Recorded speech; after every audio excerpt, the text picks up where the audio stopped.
Students. तो आज हमारा ग्रामर का टॉपिक है पद परिचय। पद परिचय, इसकी पहले डेफिनेशन क्या है। वाक्यों में प्रयुक्त शब्द क्या कहलाते हैं? पद। और इनका परिचय देना, इनकी स्थिति के बारे में बताना, तो वो क्या हो गया? पद परिचय कहलाता है। जैसे हम पहले डेफिनेशन करते थे, वर्णों का सार्थक समूह क्या कहलाता है? शब्द। शब्द कैसे है? जैसे हम इसको अ प्लस म प्लस न, तो क्या बन गया? अमन। ये क्या बन गया? शब्द। अब हम इस शब्द को वाक्य में प्रयोग करेंगे। जैसे अमन पढ़ाता है, तो ये क्या बन गया? हमारा वाक्य बन गया। अब हमने इसमें अमन का क्या करना है? पद परिचय करना है। ठीक, तो इसका मतलब पद की परिचय क्या है? पद का व्याकरणिक परिचय प्रस्तुत करना। तो इसके लिए हमें पहले क्या चीज़ बतानी ज़रूरी है? उसके हमें, जैसे अमन है, उसके पहले हमें भेद पता होने चाहिए सभी के। जैसे हम संज्ञा, सर्वनाम, क्रिया विशेषण, विशेषण, इसके हमें आगे भेद पता होंगे। उसके बाद हमने ये बताना है कि ये लिंग है, पुल्लिंग है। उसके बाद वचन बताना है, एक वचन है या बहुवचन। उसके बाद कारक के बारे में, कारक कितने 8 प्रकार के होते हैं, भी उनसे क्या संबंध है वो बताना है। और अन्य शब्दों के साथ उनका संबंध क्या है ये बताना है। ये हमने पद परिचय करते समय ये बातें हमने उसमें बतानी है। तो उसके लिए भेद में बताने के लिए हमें क्या समझना ज़रूरी है? अगर हमें ये ग्रामर नहीं आएगी तो हम इसके भेद नहीं बता पाएंगे। जैसे पहला है संज्ञा। संज्ञा क्या है? किसी व्यक्ति, वस्तु, स्थान, जात के नाम को क्या कहते हैं? हम संज्ञा कहते हैं। ठीक है, उसके आगे 3 प्रकार है, व्यक्तिवाचक, जातिवाचक, भाववाचक। जो जातिवाचक है उसके ही आगे 2 है, द्रव्यवाचक और समूहवाचक। व्यक्तिवाचक तो आपको पता ही होगा, किसी खास व्यक्ति, वस्तु, स्थान के नाम को क्या कहते हैं? व्यक्तिवाचक, संज्ञा। जातिवाचक, जैसे हम किसी जाति का, बच्चे हैं, बच्चे कक्षा में बैठे हैं, बच्चे क्या होगी? उनकी जाति होगी, नाम तो नहीं लिया हमने, तो ये बच्चे हो गए। जैसे कोई पशुओं का झुंड है, कोई पक्षियों का झुंड है, तो वो क्या होगी? उनकी जाति होगी। भाववाचक, भाव को हम क्या करते हैं? देख नहीं सकते, इसको हम महसूस कर सकते हैं। ये क्या है? भाववाचक। द्रव्यवाचक क्या है? द्रव्य क्या होते हैं? जो लिक्विड चीज़ें होती है, जैसे दूध, ये द्रव्यवाचक होते हैं। समूह क्या होता है? इकट्ठा। जैसे जातिवाचक का बच्चे क्या हैं? जातिवाचक है, वैसे ही समूह, जैसे बच्चे हैं तो वो किस में आ जाएंगे? समूहवाचक में, ज़्यादा बच्चे आ जाएंगे। तो ये पहले था संज्ञा के बारे में जानकारी। तो अब हम कहते हैं सर्वनाम के बारे में बताते हैं। सर्वनाम क्या है? जो शब्द संज्ञा के स्थान पर प्रयोग किए जाते हैं उन्हें क्या कहते हैं? सर्वनाम। तो ये कितने टाइप के हैं?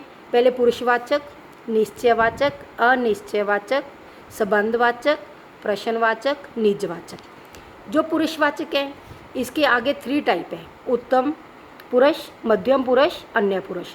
उत्तम पुरुष कौन होता है? बोलने वाला। जैसे मैं बोल रही हूँ तो मैं क्या होगी? उत्तम पुरुष।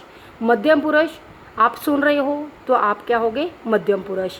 अन्य पुरुष, अगर हम किसी दूसरे और व्यक्ति के बारे में बाहर बात कर रहे हैं, जैसे मैं अपने बारे नहीं, आपके बारे में नहीं, किसी और व्यक्ति के बारे में बात कर रहे हैं, तो वो क्या हो गया? अन्य पुरुषवाचक।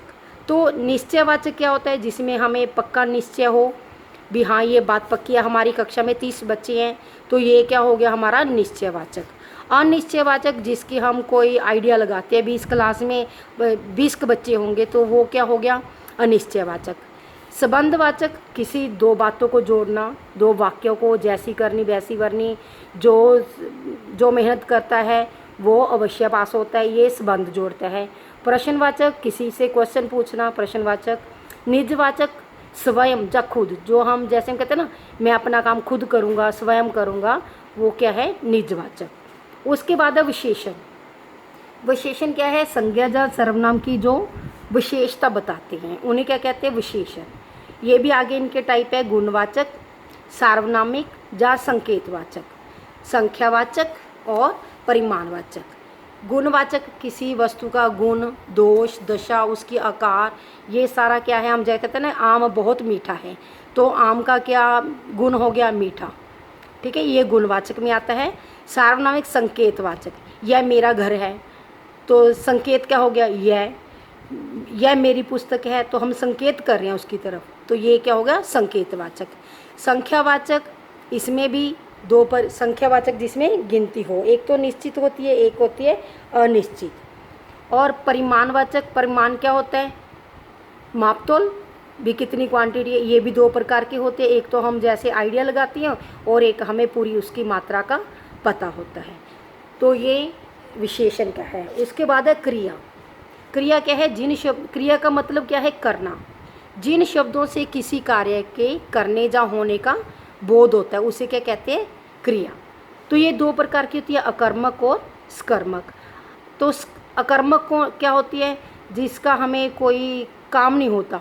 वो जैसे बच्चा सो रहा है, क्या सो रहा है? कौन सो रहा है? बच्चा। तो ये तो नहीं बताया हमने कि गहरी नींद में सो रहा है या कैसे सो रहा है, तो इसका मतलब काम नहीं हो रहा, बच्चा सो रहा है। जब हम कहते कि बच्चा बहुत अच्छी नींद में सो रहा है तो वो क्या हो जाती? सकर्मक क्रिया। सकर्मक क्रिया जिसमें हमें किसी क्वेश्चन का हम बनाए, हमें आंसर मिल जाए, वो सकर्मक। जिसका हमें ना मिले वो है अकर्मक। उसके बाद है अव्यय। अव्यय मीन अ प्लस व्य। अ मीन बिना, व्यय मीन बदलाव। तो इसके आगे हैं इसके टाइप क्रिया विशेषण। क्रिया विशेषण के आगे टाइप है कालवाचक, रीतिवाचक। रीति मीन तरीका या ढंग, काल मीन समय, परिमाणवाचक, परिमाण मीन मापतोल, संबंध बोधक, संबंध बोधक मीन एक दूसरे के संबंध को जोड़ना। तो ये इसके क्रिया विशेषण क्या है। उसके बाद समुच्चय बोधक है, विस्मयादि बोधक है। ये इसमें आपको सारे समुच्चय बोधक में इसके शब्दों के बारे में, वाक्यों के बारे में उसका उल्लेख किया जाता है। ठीक है, ये आपको शॉर्ट ग्रामर सारी कॉपियों पे एक बार आपको करवाई हुई है, तो आप वहाँ से एक बार उसकी रिवीजन करोगे। तो मैं एक बार आपको एग्जाम्पल के तौर पर लिख के बताती हूँ। देखो, हमने ये एक सेंटेंस है, रमेश वहाँ 10वीं कक्षा में बैठा है। रमेश वहाँ 10वीं कक्षा में बैठा है। कक्षा में बैठा है। तो हमने क्या करना है? जैसे हम कहते हैं रमेश का पदपरिचय करना है, तो हम रमेश लिखेंगे, पदपरिचय। पहले रमेश क्या है? क्या है इसका भेद? क्या है? ये है संज्ञा। संज्ञा कौन सी है? व्यक्तिवाचक संज्ञा है। ठीक है, क्योंकि नाम आ गया, व्यक्तिवाचक संज्ञा।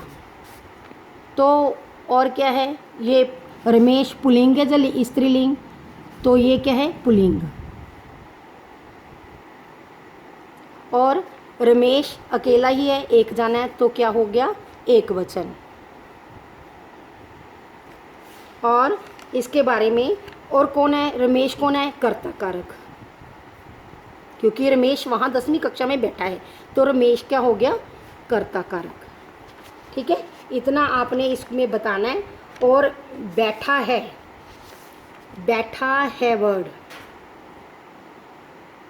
बैठा है क्या है? क्रिया का कर्ता है। ये क्रिया का कर्ता। ये पदपरिचय की आपको एक बार बता दिया कि कैसे करना है। एक तो हमने बतानी है संज्ञा। अगर रमेश की जगह पे कोई नाम ना होता, कुछ और होता, वह वहाँ 10वीं कक्षा में बैठा है, तो वह क्या हो गया? सर्वनाम। क्योंकि हमने नाम की जगह पे वह लगा दिया, तो यहाँ पे क्या आ जाता? सर्वनाम। तो ऐसे एक बार आप इसको अच्छी तरह से समझ लीजिए, शॉर्ट ग्रामर को एक बार सारा लर्न कर लीजिए, फिर इसकी हम प्रैक्टिस करेंगे। Thank you.